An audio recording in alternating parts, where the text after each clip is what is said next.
안녕하세요, 라이트하우스입니다. 많은 분들이 댓글로 지역 분석 요청을 해주셨는데요. 많은 성원에 감사드립니다. 마음 같아선 한 번에 다 해드리고 싶지만 시간 관계상 가장 많은 분들이 요청하신 지역부터 먼저 분석해드리겠습니다. 다른 지역도 차차 분석할 예정이며 앞으로도 많은 관심 부탁드립니다. 이번에는 아이디 김대성님, 빠오 위원장님, 김정민님, 김명선님이 분석을 요청하신 광주 부동산 분석을 시작하겠습니다. 광주는 이번 9.13 대책 이후에도 지속적인 상승세를 나타낸 만큼 많은 분들이 관심을 가지고 있는 곳입니다. 광주 아파트는 왜, 얼마나 급등했는지, 그리고 앞으로 상승 여지가 남아있는지 같이 한번 보시겠습니다. 광주 아파트 상승세의 이유는 크게 4가지가 있습니다. 첫 번째는 광주 도시철도 착공 호재입니다. 올해 착공을 시작하여 2023년 준공 예정이며 서울 지하철 2호선처럼 시내 전반을 순환형으로 운행할 예정이라 광주 부동산 전체에 활기를 북돋아 주었습니다. 두 번째는 현대차 생산 공장입니다. 광주시가 이전부터 추진해오던 사업으로 1998년 르노 삼성 부산 공장 이후로 23년 만에 설립되는 대형 차량 생산 공장입니다. 빅그린 산단에 들어오며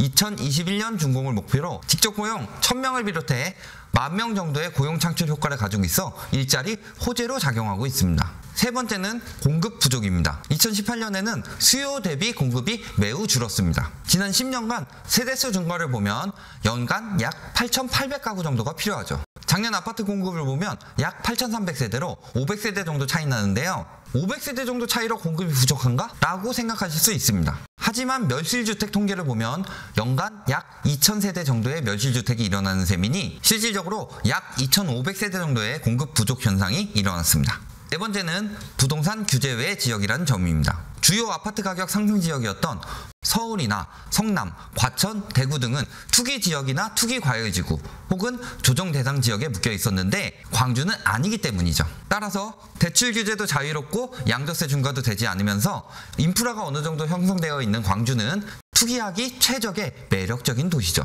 게다가 2017년 12월에는 81.7이라는 높은 전세가율로 갭 투기하기 딱 좋은 환경도 갖추었고요. 이로 인해서 작년부터 광주 아파트 가격은 급속도로 상승하기 시작합니다. 예시로 봉선더실 전용 155제곱미터의 경우 2017년 11월에는 6억 8,500만 원이었던 것이 2019년 1월에는 11억 500만 원까지 1년 2개월 만에 약 61%가 상승했습니다. 쌍용 스윗다톰 140제곱미터의 경우 2017년 4월에는 6억 7천만 원에서 2018년 9월에는 13억으로 1년 5개월 만에 무려 94%라는 경이적인 상승률을 기록했습니다.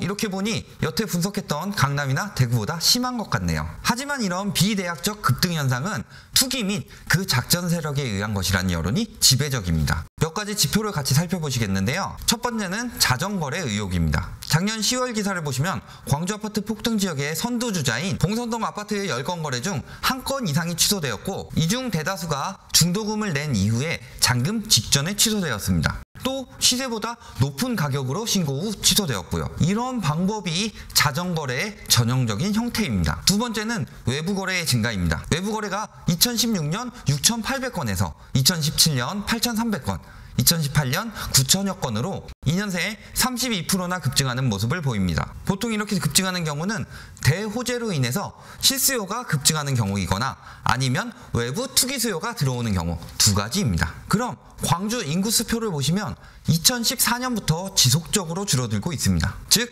호재로 인한 실수요 유입이 아닌 투기 수요 유입이란 뜻이죠. 세 번째는 거래 기간 및 거래 횟수입니다. 봉선더실 1차 126제곱미터의 경우 2018년 2월부터 10월까지 8개월 동안 단 7차례의 거래로 무려 4억 8천만 원이나 상승했습니다. 비교 대상으로 최근 서울의 지역 호재로 급상승했었던 마곡지구에 있는 엠벨리 7단지를 보시면 3억 8천만 원 오르는데 2015년 8월부터 2018년 9월까지 3년 1개월의 시간과 34건의 거래가 필요했었는데 말이죠. 즉 이렇게 광주 아파트가 비정상적인 상승을 보였다는 것은 거래 때마다 상승했다는 뜻이며 역시 작전 세력에 의한 가격 상승의 가능성이 큽니다. 따라서 광주 지역에는 커다란 문제점들이 도사리게 되는데요. 이렇게 급등하는 가격에 따라 타격을 입는 사람들의 대부분은 광주에 사는 거주민들이기 때문이죠.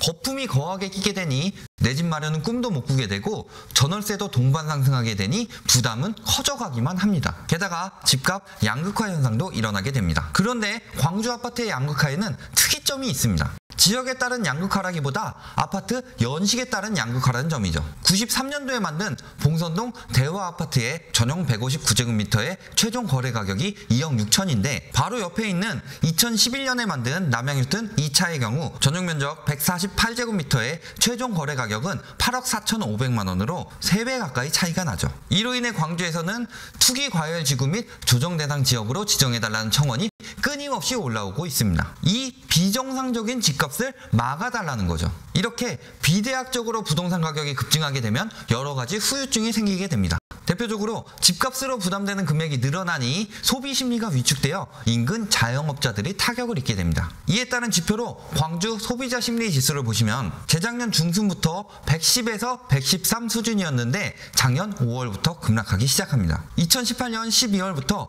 100.5까지 많이 낮춰졌으며 이는 소비 심리가 위축되었다는 사실을 보여주는 지표죠. 즉 도시 전체의 소비가 침체되는 현상이 일어나고 있다는 뜻입니다. 결론을 내보겠습니다. 전문가들의 이야기를 보면 이제 공급되는 아파트들이 역세권이고 경쟁력이 있기 때문에 올해 상반기까지는 강세가 이어질 것이다 라고들 합니다. 하지만 저는 그렇게 생각하지 않습니다. 우선 매수 우위 지수를 보면 32로 매우 낮은 수준입니다. 대부분의 사람들이 하락세를 예상하고 있다는 거죠. 수치가 이렇게 나타났다는 것은 매수 심리가 많이 위축되었다는 뜻으로 거래량이 급감할 것으로 전망됩니다. 그리고 앞에서 말씀드렸듯 지금 광주는 외부에 의해 들어온 투기 수요로 인해 집값이 급등된 상황입니다. 2018년 10월에 정점을 찍고 차츰 줄어들고 있는 외부인에 대한 거래량을 보면 투기 수요들은 이미 먹을 만큼 먹고 빠졌다는 사실을 알 수가 있죠. 따라서 지금 상황은 수요는 없는데 그때 집을 사셨던 분들이 가격을 붙잡고 놓지 않고 있어서 가격이 유지되고 있는 상황입니다. 하지만 지금 집값이 바로 옆에 있는 90년대에 지어진 아파트의 집값과 너무 차이가 크기 때문에 연식이 10에서 15년 정도 차이는 나지만 가격이 두세 배나 차이가 나니까 가격이 저렴한 쪽을 고르는 것이 당연한 일이죠. 즉, 이 비정상적인 가격은 시장 논리에 따라서 2, 3년 내에 원래대로 하락할 것으로 전망됩니다. 한 가지 걱정되는 점이 있다면 광주는 강남이나 대구와 다르게 투기 지역이나 투기 과열지구, 조정 대상 지역에 선정되지 않아 규제가 덜합니다. 따라서 가격이 하락되었을 때 투기 수요가 다시 유입될 가능성이 있습니다. 그래서 정말 거주민들을 위해서 집값을 안정화시키기 위해서는 지금과 같은 비정상적인 상승이 일어나지 않게 규제 지역으로 지정하여 투기 세력의 유입을 막는 것이 가장 시급하다고 봅니다. 앞으로도 궁금하신 주제를 가장 최근 동영상에 댓글로 남겨주시면 구독자분들의 의견을 반영하여 계속 준비하겠습니다. 오늘 보신 영상이 도움이 되셨다면 좋아요와 구독 부탁드립니다.